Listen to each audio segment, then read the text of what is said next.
Assalamualaikum warahmatullahi wabarakatuh. Apa kabar anak soleh dan solehah? Semoga dalam keadaan sehat walafiat. Pada pertemuan kali ini kita akan belajar tentang perbandingan. Sebelum kita mulai, ada baiknya kita baca doa sama-sama. Bismillahirrahmanirrahim. Rabbi zidni ilman warzuqni fahman. Baik, kita akan mulai perbandingan. Ya, perbandingan dapat diselesaikan itu menjadi dua. Yang pertama, perbandingan besaran dengan satuan yang sama. Yang kedua, perbandingan besaran dengan satuan berbeda.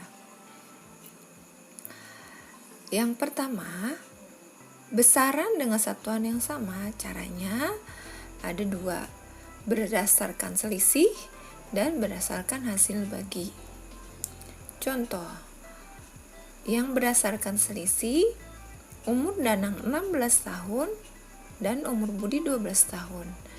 Nah, cara penyelesaiannya yaitu dengan selisihnya, yaitu 16 dikurang 12, yaitu 4, betul.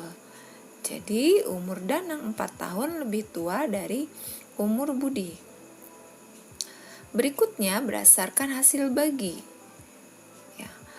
Umur Danang 16 tahun dan umur Budi 12 tahun, maka hasil baginya 16 dibagi 12 bisa disederhanakan menjadi dibagi 4 masing-masing. 16 dibagi 4 itu hasilnya 4, 12 dibagi 4 hasilnya 3. Jadi 4/3. Jadi perbandingan umur Danang dengan Budi adalah 4/3. Yang berikutnya yaitu perbandingan besaran dengan satuan berbeda.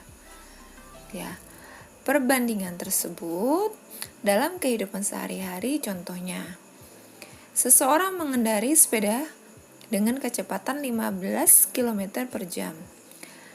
Pada kecepatan mengendari sepeda seseorang, ada dua besaran yang bisa dibandingkan, yaitu besaran panjang dan besaran waktu. Nah, besaran panjang dengan satuan kilometer, sedangkan besaran waktu dengan satuan jam. Hal ini berarti ada kuantitas berbeda dibandingkan. Contoh, perbandingan besaran dengan satuan berbeda lainnya antara lain yaitu membandingkan harga gula pasir itu dalam rupiah terhadap masanya, yaitu 1 kilogram. Harga 1 kilo gula itu 15.000. Nah, contoh ya. Maka itu dapat dibandingkan dengan harga rupiah dengan kilogram. Contoh, seorang pembalap sepeda melewati 3 lintasan yang berbeda. Pada lintasan pertama memiliki panjang 9 km yang dapat ia tempuh dengan waktu 15 menit. Lintasan kedua panjangnya 12 km ditempuh dengan waktu 18 menit.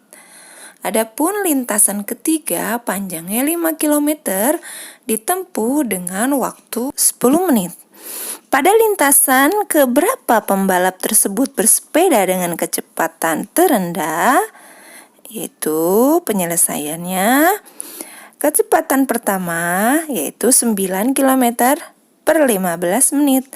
Artinya kita bagi dengan angka yang sama, yaitu dibagi dengan 3. 9 dibagi 3 sama dengan 3, 15 dibagi 3 sama dengan 5. Jadi 3/5 km per menit. Kemudian lintasan kedua yaitu 12 km per 18 menit. Nah, kemudian kita bagi dengan angka yang sama, yaitu kita bagi dengan angka 6. Ya, menjadi 12 dibagi 6 sama dengan 2, 18 dibagi 6 sama dengan 3. Menjadi 2 per 3 km per menit. Kemudian di lintasan ketiga yaitu 5 km dibagi 10 menit. Sama dengan kita bagi dengan angka yang sama yaitu dengan angka 5. 5 dibagi 5 sama dengan 1. 10 dibagi 5 sama dengan 2. Sama dengan menjadi 1 per 2 km per menit. Nah, karena 2 per 3 lebih besar dari 3 per 5 lebih besar dari 1 per 2, maka kecepatan terendah pembalap sepeda tersebut terjadi pada lintasan ketiga. Kesimpulan pembelajaran hari ini bahwasanya konsep perbandingan dapat dipecahkan menjadi dua, yaitu perbandingan besaran dengan satuan yang sama dan perbandingan besaran dengan satuan berbeda. Nah, untuk perbandingan besaran yang sama dapat diselesaikan dengan cara berdasarkan selisih dan berdasarkan hasil bagi. Jika perbandingan besaran dengan satuan berbeda, maka dilihat ya satuannya apa. Mari kita ucap sama-sama dengan hamdalah. Alhamdulillahirabbil alamin. Ibu cukupkan sampai sini, tetap jaga kesehatan, tetap semangat walaupun masih belajar dari rumah.